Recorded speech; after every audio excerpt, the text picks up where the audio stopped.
1. Chapter 1 and 2 of Amadis of Gaul. Chapter 1. The introduction and beginning of this history.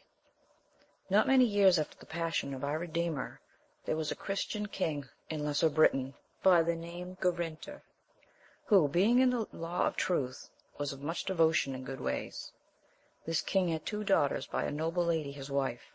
The eldest was married to Languines, king of Scotland. She was called the Lady of the Garland, because her husband, taking great pleasure to behold her beautiful tresses, would have them covered only with a chaplet of flowers. Agrias and Mabilia were their children, a knight and damsel of whom in this history much mention is made.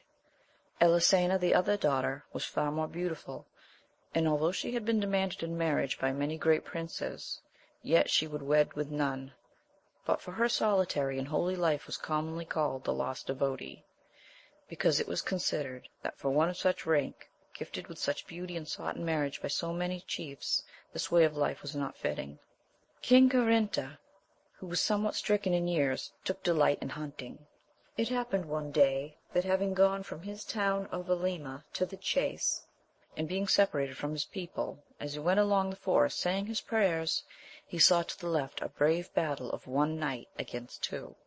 Soon he had knowledge of the twain, and that they were his own vassals, who, being proud men and of powerful lineage, had often by their evil customs offended him. Who the third was he knew not, but now relying so much on the worth of the one, as he feared the two, he drew aside and waited the event, which sorted to such effect, as by the hand of that one the others were both slain. This done, the stranger came towards the king, and seeing him alone, said, "Gentle sir, what country is this wherein knights errant are thus assailed?" The king replied, "Marvel not at this, knight, for our country yields as others do, both good and bad. As for these men, they have often offended, even against their lord and king, who could do no justice upon them because of their kindred, and also because they harboured in this covered mountain." "This king you speak of," replied the stranger, "I come to seek him from a far land, and bring him tidings from a dear friend. If you know where he may be found, I pray ye tell me." The king answered, "Befall what may, I shall not fail to speak what is true. I am the king." The knight then, loosing his shield and helmet, gave them to his squire, and went to embrace Garinter, saying that he was King Perion of Gaul, who had long desired to know him. Greatly were these kings contented that their meeting was in such a manner, and conferring together they took their way through the wood towards the city, when suddenly a hart ran before them, which had escaped the toils. They followed at full speed, thinking to kill it, but a lion, springing from a thicket before them, seized the hart, and having torn it open with his mighty claws, stood fiercely looking at the kings. "Fierce as you are," said King Perion, "you shall leave us part of that game." And he took his arms, and alighted from his horse, who being affrighted at the wild beast would not go near him, and placing his shield before him, went towards the lion, sword in hand. The lion left his prey and came against him. They closed, and Perion at that moment, when he was under the beast and in most danger, thrust his sword into his belly. When Garinter saw him fall, he said within himself, "Not without cause is that knight famed to be the best in the world."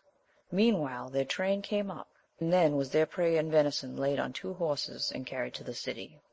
The queen being avised of her guest, they found the palace richly adorned and the tables covered. At the highest the kings seated themselves, at the other sate the queen with Elisena her daughter, and there were they served, as in the house of such a man beseemed. Then being in that solace, as that princess was so beautiful and King Perion on his part equal, in that hour and point they so regarded each other that her great modesty and holy life could not now avail, but that she was taken with great and incurable love. And the king in like manner, though till then his heart had been free, so that during the meal both the one and the other appeared absent in thought. When the tables were removed, the queen would depart to her chamber. Elisena rising dropped a ring from her lap, which she had taken off when she washed her hands, and in the confusion of her mind forgotten. She stooped for it, and Perion, who was near her, stooped down also, so that their hands met, and he taking her hand pressed it. She coloured deeply, and thanked the king for his service. "Ah, lady," said he, "it shall not be the last, for all my life shall be spent in your service." She followed her mother, but so disturbed that her sight was dizzy, And now, not able to endure her feelings, she went and discovered them to the damsel Darioleta, in whom she confided, and with tears from her eyes and from her heart besought her to find out if King Perion loved any other woman. Darioleta, surprised at this alteration, pitied and comforted her mistress, and went to King Perion's chamber. She found his squire at the door with the king's garments, which he was about to give him.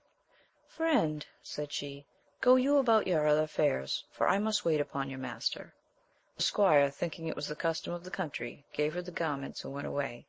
She then entered the chamber where the king was in bed. He who had seen her converse with Elisena confidently now hoped that she might bring some remedy to his passion, and said to her all in trembling, Fair friend, what demand ye? I bring you wherewith to clothe yourself, she replied. That should be for my heart, said Perion, which is now stripped and naked of all my joy. As how? said the damsel. Thus, quoth he, coming into this land with entire liberty, and apprehending nothing but the chance of arms, here in this house I have been wounded by a mortal wound, for which if you, fair damsel, can procure me remedy, you shall be well recompensed. He then charged her not to discover him but where it was requisite, and told her his love for Elisena. Then said Darioleta, My lord, promise me on the faith of a king and a knight that you will take to wife my lady Elisena, when time shall serve, and right soon will I bring ye, where not only your heart shall be satisfied, but hers also, who, it may be, is in as much or more thought and dolour than you, with the same wound. But without this promise you shall never win her. The king, whose will was already disposed by God, that that which ensued might come to pass, took his sword which was by him, and laying his right hand upon the cross of its hilt, pronounced these words, I swear by this cross, and this sword, wherewith I received the order of knighthood, to perform whatever you shall require for the lady Elisena. Be you then of good cheer, said she, for I also will effect my promise. Darioleta returned to the princess, and told her how she had sped. You know, said she, that in the chamber where King Perion lodgeth there is a door opening to the garden, whence your father used to go out, and which at this present is covered with the hangings, but I have the key thereof, and we can go in at night when all in the palace are at rest. When Elisena heard this, she was highly contented, but recollecting herself, she replied, How shall this be brought to pass, seeing that my father will lodge in the chamber with King Perion? Leave that to me, said the damsel, and with that they parted. When it was night, Darioleta drew aside the squire of Perion, and asked him if he was of gentle birth. I, said he, the son of a knight, but why ask ye? The desire I have, quoth she, to know one thing, which I beseech you by the faith you owe to God and to the king your master, not to hide from me. Who is the lady whom your master loveth best? My master, replied the squire, loves all in general, and none as you mean. While they thus talked, Garinter came nigh, who seeing Darioleta in conference with Perion's squire, called her and asked her what he had to say to her. In sooth, my lord, quoth she, he tells me that his master is wont to be alone, and certainly I think he will feel himself embarrassed by your company. Garinter, hearing that, went to King Perion and said, My lord, I have many affairs to settle, and must rise at the hour of matins, and that you may not be disturbed, you had better be alone in your chamber. King Perion replied, Do as shall seem best to your liking. Then Garinter understood that Darioleta had told him rightly of his guest's inclination, and ordered his bed to be removed from Perion's apartment. These tidings Darioleta carried to her mistress, and they waited the hour when all should retire to sleep. Chapter 2. How Amadis was begotten and born. At night, when all was hushed, Darioleta rose and threw a mantle over her mistress, and they went into the garden. When Elisena came to the chamber door, her whole body trembled, and her voice that she could not speak. King Perion had fallen asleep. He dreamt that some one, he knew not who, entered his chamber by a secret door, who, thrusting a hand between his ribs, took out his heart and threw it into the river. He asked why that cruelty was committed, and was answered, It is nothing, there is another heart left there which I must take from you, though against my will. Then the king suddenly awoke in great fear and blessed himself. At this moment the two damsels had opened the door and were entering. He heard them, and being full of his dream suspected treason, when he saw a door open behind the hangings, of which he had not known, and leaping from his bed he caught up his sword and shield. What is this? cried Darioleta. The king then knew her, and saw Elisena his beloved. He dropped his shield and sword, and throwing a mantle about him which was ready by the bed, he went and embraced her whom he loved. Darioleta then took up the sword in token of his promise and oath, and went into the garden, and Perion remained alone with Elisena, in whom, as he beheld her by the light of the 3 torches, he thought all the beauty of the world was centred. When it was time that they should part, Darioleta returned to the chamber. I know, lady, said she, that heretofore you have been better pleased with me than you are now, but we must go, for time calleth us. Elisena rose. I beseech you, said Perion, do not forget the place. And she departed with the damsel. He remained in his room, and recollecting his dream, which still affrighted him, a wish to know its significance made him desirous to return to his own country, where were many wise men skilful in the solution of such things. 10 days King Perion sojourned at Alima, and every night his beloved mistress visited him. Then it was necessary that he should depart, despite of his own inclination and the tears of Elisena. He took leave of Garinta and the queen, and having armed himself, when he looked for his sword to gird it on, he missed it. Though the loss grieved him, for it was a tried and goodly weapon, he durst not enquire for it, but making his squire procure him another, he departed straight for his own kingdom. Albeit before his departure Darioleta came and told him of the great affliction and loneliness in which his lady was left. I commend her to you, my friend, said he, as mine own proper heart. Then taking from his finger a ring of 2 which he wore, each resembling the other, he bade her carry it to his love. So Elisena remained, leading a solitary life and in great grief.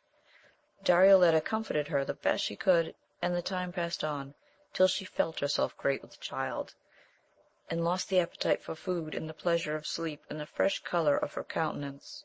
Then was her sorrow and carefulness greater, and not without cause, for in that time was there a law, that any woman, of what quality or state soever, offending in such sort, could not excuse herself from death. This so cruel and abominable a custom endured till the coming of the good King Arthur, who was the best king that ever there reigned. He revoked it at the time when he slew Floyan in battle before the gates of Paris. And albeit, because of the words which Perion swore upon his sword, she was without fault before God, yet she was not before the world, for they had been so secret.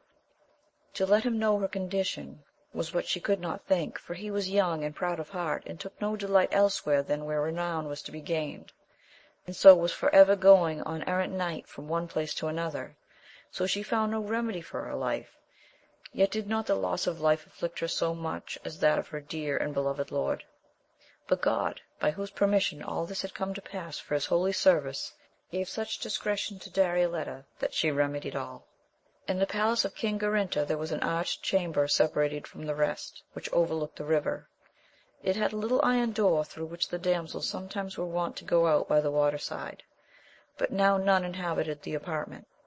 This chamber by Darioleta's advice did Elisena request of her father, as suiting her disposition and solitary life, where she might perform her prayers undisturbed, with no companion but Darioleta, who had always served and accompanied her. This request she lightly obtained, and hereupon was the key of the iron door given to Darioleta, to open when it pleased the princess to recreate herself by the river. Here was Elisena somewhat comforted to find herself in a place so convenient for her purpose, and she required counsel of her damsel what should be done with the fruit that she travailed withal. What, replied Darioleta, it must suffer to save you. Holy Mary, then said Elisena, shall I consent to destroy the child of him who I love best in the world? Leave alone those thoughts, the damsel answered. If they kill you, they will not spare the infant. It were great folly to destroy yourself and your lover, who could not live after you, for the sake of saving the child, who if you die must die also. As this damsel was of quick mind herself, and now guided by the grace of God, she determined to have the remedy ready before the need, and it was in this guise she took 4 boards, and with them made an ark large enough to contain a new-born child and its garments, and long enough for the sword. She fastened them together with bitumen, and such sort as the water should have no place to enter. She hid all this under her bed till she had completed it, and it was even and close as if a master had made it. Then she showed it to Elisena, and asked for what she thought it was designed. She answered, I know not. You shall know, said the damsel, when need is. Elisena replied, but little do I care to know what is done or what is said, for I am near to lose all my joy and comfort. Then had Darioleta great grief, and she wept to part, not bearing to see her mistress weep. It was not long before her travail came, and in those new and strange pains, in bitterness of heart, and not daring to cry out or groan, it pleased the Lord that she was safely delivered of a son. The damsel took him in her arms, and saw that the boy was a fair boy, had he not been born to hard fortune, but she delayed not to execute what of necessity had been resolved. She wrapped him in rich garments, and laying him by his mother brought the ark. Elisena cried, What will you do? Place him here, she answered, and launch him down the stream, and belike he may escape. Then the mother took him in her arms and wept bitterly over him, but Darioleta took ink and parchment and wrote upon it, This is Amadis, son of a king. It was the name of her saint, and of great reverence in that country. She covered the parchment with wax, and hung it by a string round the neck of the babe, and Elisena fastened upon the string the ring which King Perion had given her at his departure. Darioleta then placed the infant in the ark, and laid his father's sword beside him. This done, she covered the ark, which was securely joined and caulked, and opening the iron door, took it in her arms, and placed it in the river, commending it to God. The tide ran strong, and soon carried the ark into the sea, which was not more than a half-league distant.